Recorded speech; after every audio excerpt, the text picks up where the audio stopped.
Okay, and we're live, and we're here with this is Replay Depot. I'm Tyler Tyrant Cox, and we're here with Michael But Jordan. Michael Jordan. Well, he's better than Michael Jordan at StarCraft, and probably better at baseball. Um, go ahead. This is Root Vibe. If you don't know him, go ahead and you can introduce yourself, which you probably need none. But continue. Sure. Yeah, I'm Root ViBE. I'm an American Zerg player. I'm on Team Root, obviously in the name, and yeah, I've been playing StarCraft 2 since the game came out. I didn't really play Druid that much. I was like a Warcraft 3 amateur, and now I'm a StarCraft Hey, 2 pro. Warcraft 3 was cool. Unit pathing sucked. It was cool. Dude, Warcraft 3 was awesome. I don't know if you want me to swear or not on this, so I decided not to. I don't know. But You yeah, can. Warcraft I'm 3. not going to. Alright. Okay. Uh, but okay. So we're going to go ahead and jump into this. He's been kind enough to share a replay with us. So we're going to try to catalyze your guys' games, the meta game, one replay at a time. Yeah. Okay. Watch for those. Now this replay really shows a lot of. Okay, that didn't work. Oh, we didn't invite each other to the party. We're StarCraft players. We're not. Alright. So you go. There we go. Okay. Yeah, and then just I guess to give you guys like a brief summary of the replay and what it's all about. Like I just played it earlier today on my stream, and today's April 2nd, and yeah, I like it. This Terran, he goes for a mech style, and I'll go into like analysis on like how I scout and how I read mech and what he's doing that makes me think mech as we go through the replay, and then basically it's just like he goes mech with a certain style, and then I do my own certain style to counter it as I scout, and then I just like basically I feel like with mech, if they're defensive, you can't really overextend and attack them because mech is extremely strong when it's situated, but Mhm. you can starve them out, and that's what I pretty much do this game. So it's a nice like technique on how to beat mech and ZVT. You'll see a lot of what I really like about it is your way of actually using swarm hosts effectively. Yeah, Yeah, like yeah, it's and we'll see. I like wear him down with Swarmhouse in this game. I don't get him till really late, but then once he's like kind of just sitting there forever, it's like I just like we can go into it when I get there. I guess it'll be easier for people to understand. Okay, I'm gonna take this off. Okay, so names. All right, so you're up against Matt. Have you ever played this guy, or is this? I've never played this guy. We're both grandmasters on Yeah, the North American server, but I've never played him before. I don't even know what SH stands for. right. And yeah, basically this game like I guess if you want, I don't know if you're watching it in my vision already, Uh-huh. but you can just watch it from like you don't have to watch from my camera, but you can watch it on my vision, and Yeah, that's it'll what like we're really doing. okay. And yeah, like right now, there's really not too much to talk about in the game, Mm-hmm. just because like it's the very beginning of the scouting process, obviously. But as soon as my drone gets out over to his base and scouts, Mm-hmm. I'll That's be able yeah, to kind things of get interesting there. yeah, I'll be able to kind of analyze stuff. Uh-huh. But I've got a question for you, just as a Zerg player myself, which is by the way, finally a Zerg player I get to interview. God. But what is your? Do you have like a rule of thumb for overlords, or do you just like? For overlords. Yeah, because you got you're wasting. I mean, you're using a larva, and it kills a lot of like a lot of people who play Zerg will have this problem. Like, when do I make an overlord? Like, should I use this larva? And then sacrificing an overlord for any kind of scouting just seems. Usually you don't have to sacrifice your overlord too often for scouting, but Hmm. basically like a good rule of thumb with making overlords is like I would say if it's someone in the lower league who has constant troubles with supply blocking yourselves, Hmm. every hatchery you inject larva on, like, or every time you inject larva, count how many times you do it, and make that many overlords every single time you do it until you're like you got a good supply cushion. So if like if you have like 3 bases, you inject all 3 of your hatcheries at the same time, just Hmm. make 3 overlords right away, and then it'll give you like a supply cushion to use once you generate all the rest of the larva into units, and then exactly again, same the next time you inject larva again, make 3 overlords again and put 3 hatcheries or whatever. But this also kind of requires you to be kind of like on par with your injects, because if you're injecting like 1 time every 2 minutes, you're gonna be supply blocked anyways. But yeah, like just as a good rule of thumb, like try to keep your supply at least like a decent cushion. Like I would say to give like a fraction, I guess, try to have like a 20% or like a 1/5 supply cushion or like a 20% supply cushion all the time of what your current supply is. But like easy way to say it is just literally just make an overload every time you inject, and then there you go. That's what guys like me understand. Okay, yeah, every time I inject, I'll make an overload. Yeah, just like literally, just every time you inject, make an overload. Because a lot of people, what they'll do is they'll be like inject, inject, inject, inject, and they're like they only have 10 supply to work with. Right. And then now they have like 30 larvae that just popped off on all their hatcheries that they have. And then they're like, deadlocked. Yeah, they spend some of their larvae, and then it's just a bunch of supply capping. Yeah. So that's probably the best way. Then in terms of like overlord scouting, Yeah. I feel like, or sacrificing them rather, because you can scout a lot on the edges and run them out without having to sacrifice them. But if your opponent hasn't really shown you his tech in either his units he currently has, or where his resources are going towards like investing wise, and like it's a lot more. Like if someone isn't going for like a fast third, or they're not even expanding at all, and they're just sitting there making some sort of a tech path, then that's when you're going to be like, well, he's denying me from running up his ramp or something. Now I probably want to sacrifice an overlord and get in there and just see what's going on. Yeah. And that's about like usually when you can't read the game otherwise, that's when you sacrifice overlords. Yeah. Okay. Well, this is a pretty good read here. We'll go ahead and get through here. Well, like right now, I scout a command center first, and this already means that he can't have a barracks, he can't have a gas. All he has right now, because this is a really early scout, so all he has right now is the supply depot and this upcoming command center. So what I instantly do is instead of throwing down my own spawning pool at my base, I take another drone and I send it right out to my third. And I go 3 base instantly, because there's no way he can pressure it. Since like he's going for a greedy build, so I'll do an even greedier build, since neither one of us can really punish each other. And then like that's basically it for so far. Now I'm gonna make a pool, and yeah, like I'll make a pool shortly after, because this, like, even though this pool isn't necessarily an aggressive one, you want to make your pool still relatively soon, so you can get your queens out and jacks up going, your creep strike going. Yeah. And just in case he threw down like 3 barracks back in his base right now and wanted to like go, oh, you're making a third really fast without a gas, I'm gonna go attack you with rallied over marines. Then I could do something like, oh, okay, I'll make zerglings since my spawning pool's done. Well, that's one thing that I think a lot of people don't pay attention to. Whenever you start that spawning pool, circulars, you do not have to make gas. You do not have to take your gas at that point. Yeah, like especially with like the fact that I'm going 3 bases this early.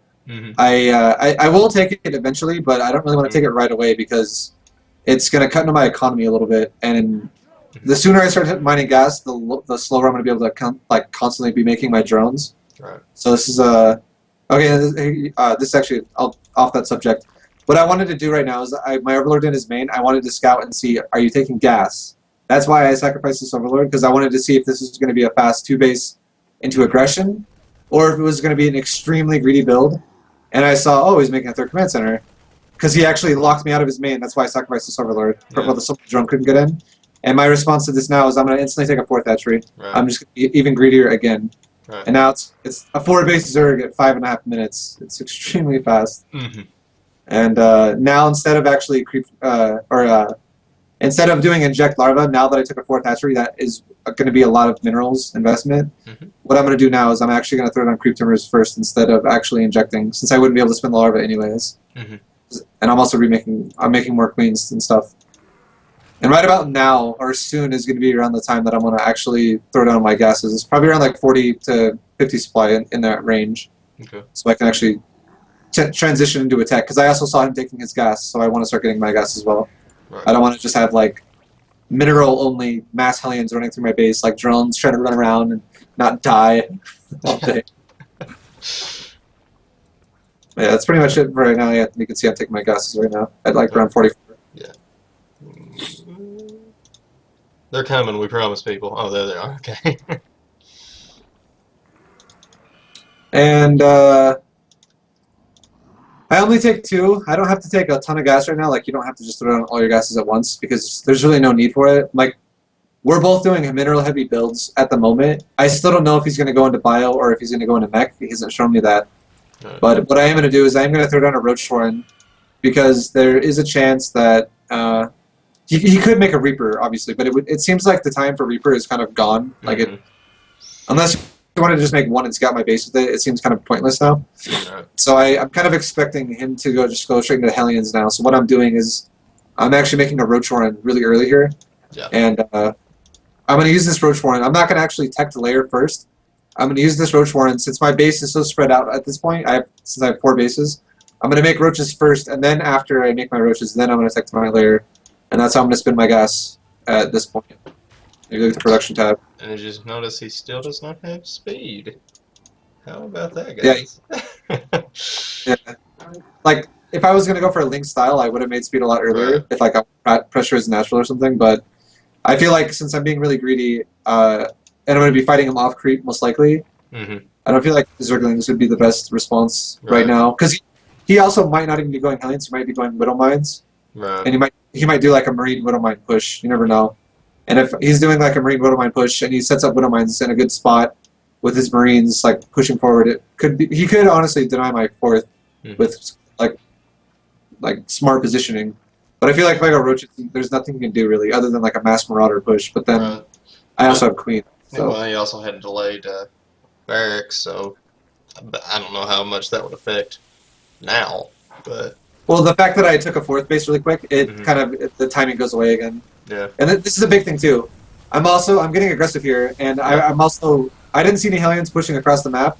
Right. They're actually going into my 3rd right now, but I wanted to see if I could do some damage if he's being super greedy. And you can see, like right now, I'm fighting Hellions with drones. I'm losing a little bit. If you open up like the just lost tab, he's also losing SCVs as well since I did aggression here. I've lost 10 drones. He's lost 15 SCVs. The numbers keep going up. But my queens and drones were actually able to deny these Hellions for the most part. And my roaches are finally dying off at his base. But the big thing I saw here was I saw another command center. Yeah. So I'm like, this guy is.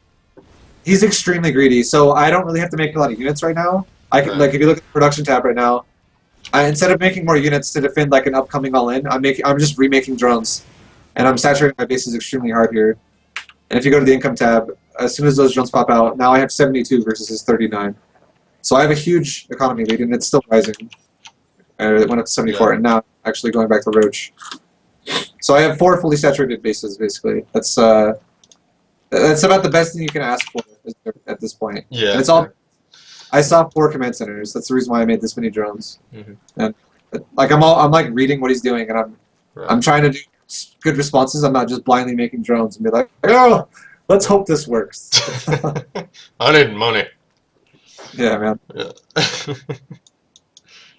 And then I'm also another thing that's good too is I'm starting to make a lot of roaches, and if you look at my upgrades, my 1-1 timing is just about to finish, and so is my roach speed.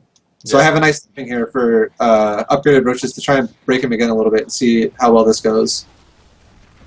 Yeah. And I see tanks now, so and also a lot of battle Hellions. So now I can kind of read from this that all right, he's probably going to be going mech. Yeah. Is most likely not bio. And then you can see here, I just saw one command center lifting off towards his 4th base, and I see another gas and mules mining at his 3rd. So at this point, I know that he's getting set up to go on 4 bases. Yeah. So what I could do at this point is I could throw down a 5th myself, or I could get really aggressive and attack him shortly after. And one other thing, just kind of go on top of what I'm doing. Yeah. I saw I know he's like definitely going mech now. What I do right now is I throw down my infestation pit because I'm going to start going hive really fast here. Right. Because I want my upgrades to unlock for 3/3 really quick here at hive, and I also want to unlock Viper because Viper is extremely strong against mech. Yeah. It's really good. Yeah. So do you have any questions so far and what's going on? No, I mean you pretty much explained. All right. And, I mean this helped you out a lot that he knocked down the rocks for you. I I could run into his main or his natural whatever, but I don't really want to run in there just yet because I do know he has siege tanks, and I don't have a ton of roaches. Got it. So what I want to do here is my plan. Actually, at this point, you can see my Overlord coming in. Mm-hmm. I'm like, this isn't a huge investment from me. I actually just killed a lot more than I lost there. I lost like 2 roaches and I killed a bunch of stuff. But I want to poop on his base right here, and I want to not allow it again. Yeah, here it comes. It'll like if he lands it and his command center is already almost dead. I could easily just attack his command center and make it force flip off again. Yeah. But if I poop creep here, it's gonna just stall this expansion out a little bit more. And timing, like even if it's just like 30 seconds or a minute, it always counts because this means you can't actually mine from this base for a little while. And I got a decent amount of creep there before the Overlord died to the Viking, but it's gonna probably stall it for like a good 25 seconds or so for it to go away. And then scouting the other side. He's got tanks set up all over the cliffs, but this map is kind of easy. I feel to get 4 bases on because it's your natural can kind of cover both the 3rd and the 4th pretty well. Yeah. So there's not much I can do about it at this point to like kill his like 4 bases here without having to run into a bunch of siege tanks. So, but I am also maxed. So what I can do here is I can use what I just made was I made a bunch of Stormhost. Look at the unit tabs. I already have 6, and then I have 4 more in production. So I got 10 Stormhosts basically coming out right now, and I can use these Stormhosts to like slowly push into his siege tank lines, and then I can use my roaches and my hedges or whatever else to like follow those pushes up and do as much damage as I can.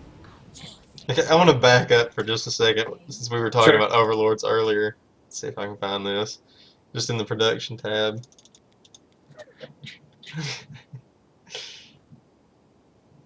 Oh, I didn't hit play. I think it's around this time because you're being harassed by Vikings. By Vikings. Yeah. At some point, it hits like you're making 11 Overlords at one time. Yeah. So I mean, it's a habit that I think a lot of certain players get into, you know. But like you said, you need that cushion from time to time. And well, like I think I don't remember. I might have made 11. I don't remember how many I made, but the lot I was using behind that. When a lot of my overlords they don't have speed, so they're like, or they didn't have speed at that point. Yeah. They were getting picked off. They were dying, and I still had more that were over there as well. Like he already killed a few, and there's probably like 4 or 5 more that were exposed, or like probably like 4. And I was like, fuck it, I'm gonna remake my overlord before they die, so I don't get blocked. So I made a bunch. Right.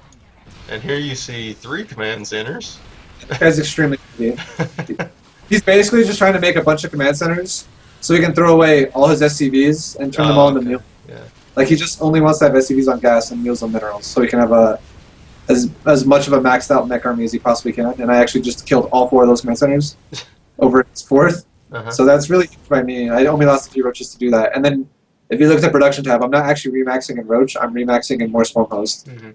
So I'm gonna go up to about like a good amount of Swarmhost to have against mech. I feel is right around like 20 to 24. And I currently am gonna have about 20.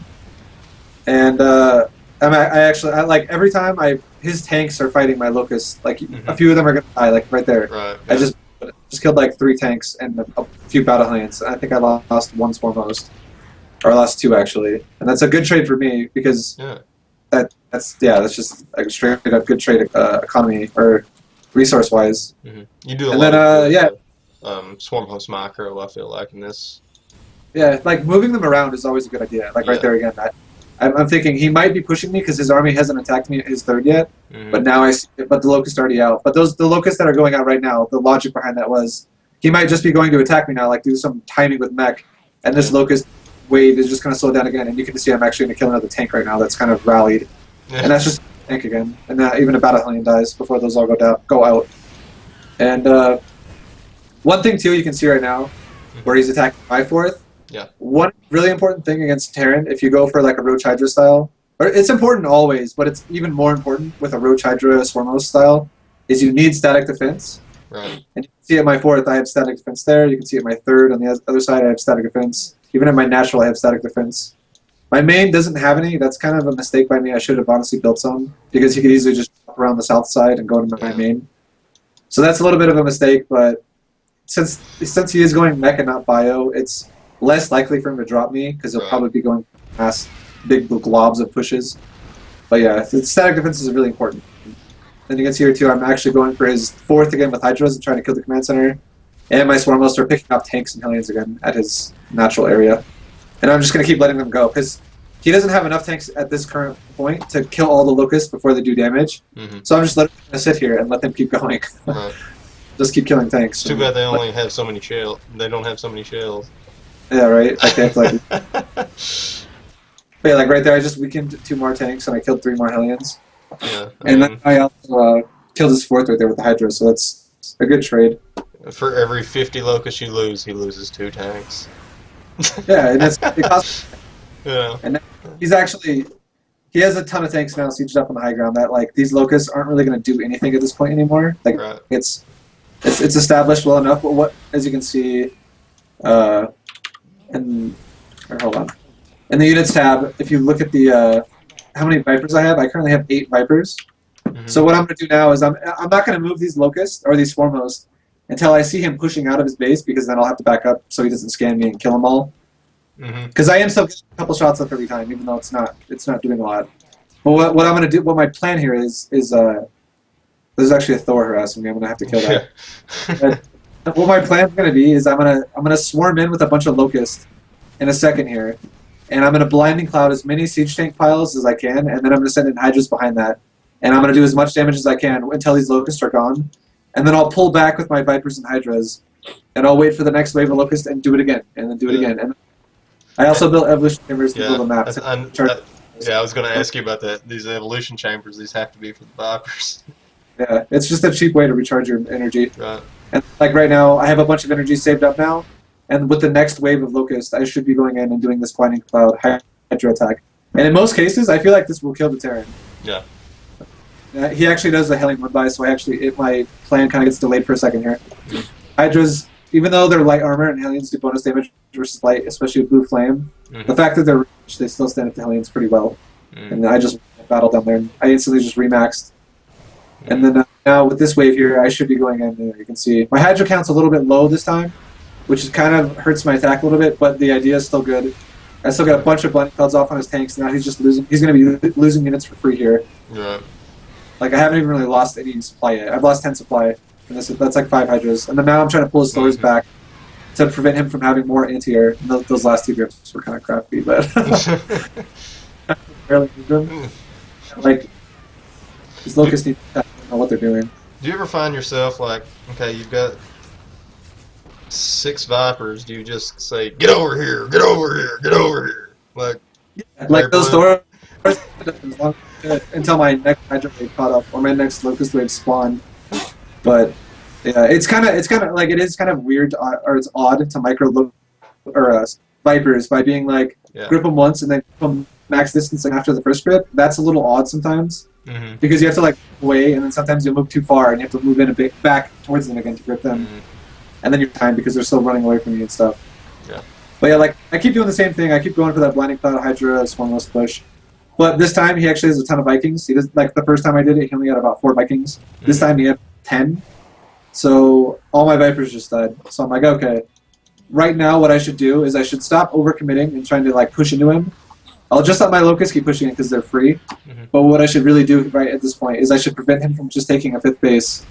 Because he doesn't have a lot of minerals to work with. He has his 4th has a bit because I keep denying it. Like again, I'm killing SCVs at it, so that's going to be going for a while. But if you pause it really quick, and just look at everyone's vision. You can look at his main, his natural, and his 3rd. Like his main and his natural are mined out completely. His 3rd is getting pretty low in minerals. It's about 2/3 of the way gone, and then his 4th that still has a lot of minerals left at it. But what I'm thinking is he's got pretty much a base and a 3rd of another base to work with right now. I knew he has a lot at his 4th, but actually his 4th even has it's about like a 3rd of the way mined out. So he's pretty much effectively got 1 base left of minerals to work with. If I do not let him ever leave his base, and I just contained him here, there's nothing he can do about it, and he's just eventually going to starve out and die.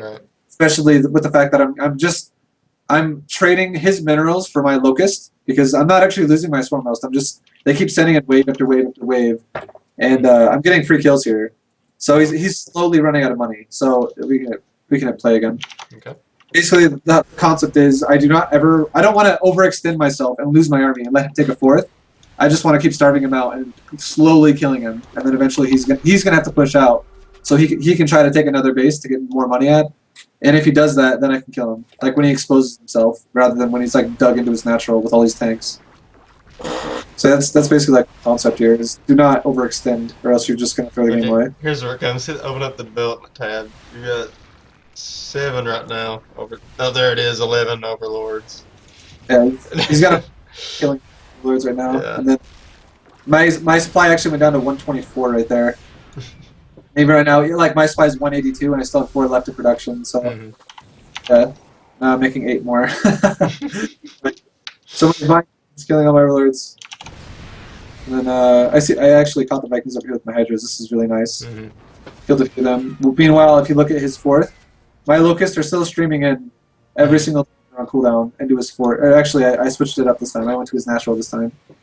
Because I feel like the reason why I did this is because he actually repositioned all his tanks at his 4th. Like he might have a thinner tank count on this side, and I might actually be able to get a few kills off over on this side, but they're all still clumped up well enough that I can get that off. But what I can do now is a lot of his Vikings just died, so something I could do here is I could actually start gripping tanks off and picking them off. Or I could actually just blinding cloud his tanks again since they're all pumped up one more time. And what I end up going for is I end up trying to grip them off. And I'm just spreading out his mech army. And now you can see like the next Locust wave is going to spawn. I'm getting a few tanks here. It's just like effective uses of your units when the Tyrant is turtled up rather than just walking into him and losing everything. Right. And then he still has enough tanks to like not let this Locust do anything really, unless I grip him out. But then I'll just keep doing this over and over. Keep sending mass Locust at him because he can't really do anything. And as you can see right there, that's really big. He tries to move out a little bit because now he knows he's like, all right, I'm about out of money, and he actually is going for a 5th right now. You can see in the middle bottom left area. Oh. But GG. I can just kind of go into depth about what I was doing at the end of this game. Yeah. Because basically, he needs to cover that base because he literally can't just be like, I'll make a bunch of mules go there and hope I don't scout it, because I'll see it. I'm gonna be like, well, I need to know if he's mining over here, and I'll scout it. And then when I do scout it, I'll just send my Hydras down there and I'll kill it, and then his base dies, and then now he's broke again. But basically, my Locusts keep him contained. When he tries to move out like he did, he starts spreading himself out, and now Locusts, instead of all just getting clumped up and dying to siege tanks, now they actually start killing tanks, because like instead of having like 15 tanks firing at my clump of Locusts all right away, now it's like, all right, now he's got like groups of 5 tanks at like every bit of range, I guess. Like if you look at my camera, I guess it'll probably be easier to explain the range thing. Like if my Locusts are all right here in the middle of the screen, he's only gonna have like the first 5 tanks. He just moved out the ramp to attack me, and then as soon as my Locusts get up here and then start shooting at his current tanks that are planted here, then his then that's when the rest of his tanks that are way up on the cliff, that's when they'll start firing. But by already doing damage to his tanks that are on the low ground. So when he starts spreading out, that's when Locusts start getting really effective. And that's just kind of the concept behind that. And if you go back to my main or after this fight here, like you can see he's spread out, and now I'm actually getting free tank kills and Thor stuff. And it's just everything I trade here, you can see it's working for me because his supply is half of mine currently. Right. Just I'm starving him out. I'm not throwing my army. And if you look at my here, I have a double spire. I have a greater spire and then a regular spire, and I'm doing double upgrades. And what I'm going to transition into is I'm transitioning into not a ton of broodlords. I'm only going to make probably like 8 broodlords. But then I'll make like every time I lose units, basically. Like I'm gonna start with 8 broodlords, but then every time I lose units, I'm gonna remake corruptors. I'll eventually start even trading out my swarm host. I might even like run him in to die, if he didn't whatever it's called, leave the game right now, and he was still on 4 bases. Like I wouldn't have to throw my swarm host away. There's no reason for that. But like if he still had a lot of money to work with, that's when it would be important, because a broodlord. An army that's based off of like Broodlord, Corruptor, Queen, Viper, Infestor, that's like Zerg's best in-game army. That's like the army you want to eventually go into. So right now I'm already going into stage 1 of that army. I'm getting a lot of Corruptor. I'm just making a ton of Corruptor, and I'm turning some of them into Broodlords. and then after like I'll be maxed out again, and so my current army would then become Broodlord, Corruptor, Hydralisk, Viper, Swarmhost. But then I don't want the Hydras or the Swarmhost because they're not the best units I could possibly have. Right. So then I would take engagements where like I would trade with him. Obviously, I'm not just gonna run him into his base and like delete the units. I'll trade with him and I'll fight him. But then I'm gonna slowly lose my my Swarmhost and my Hydra. And if he still hasn't lost a game yet, and if he's still remaxing into like his army, whatever it is, then I'll start being like, all right, now I'm gonna start making some more queens for some more transfuses.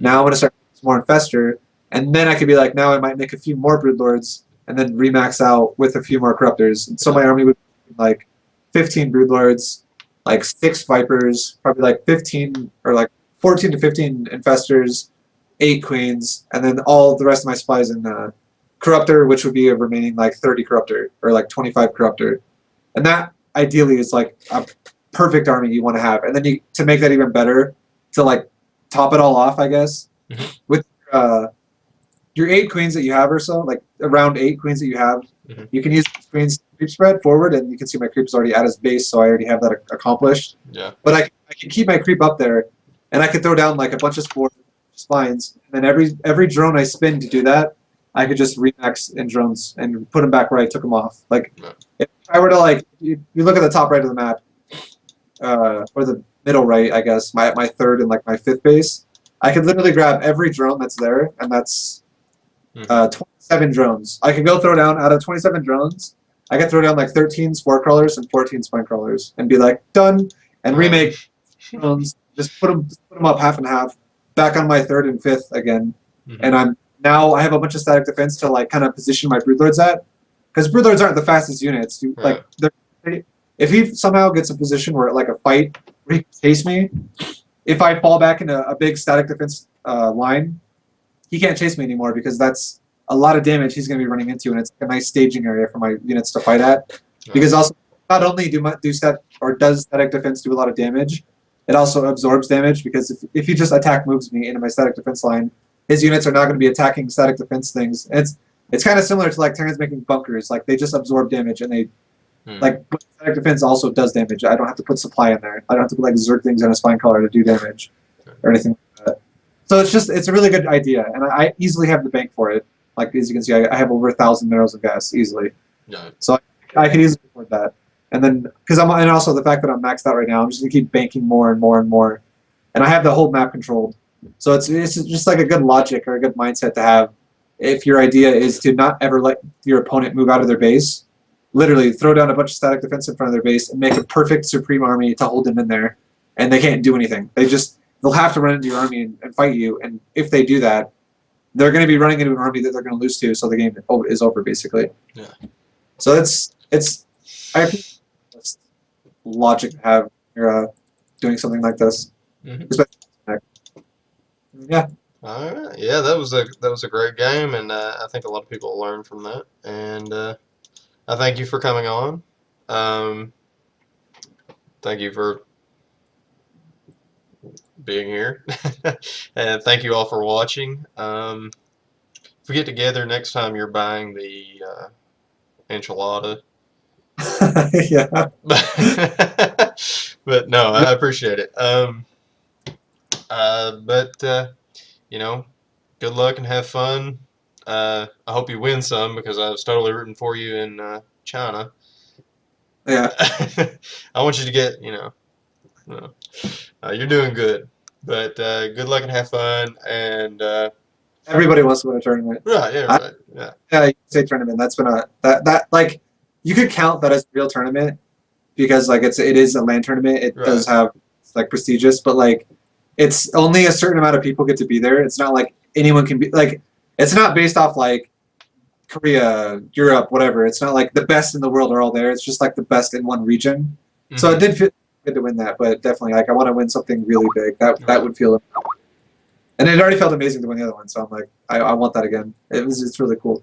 I gotta win something again, and I love the support, and it always what kind of motivates me to want to play more. You got anything to say to your fans?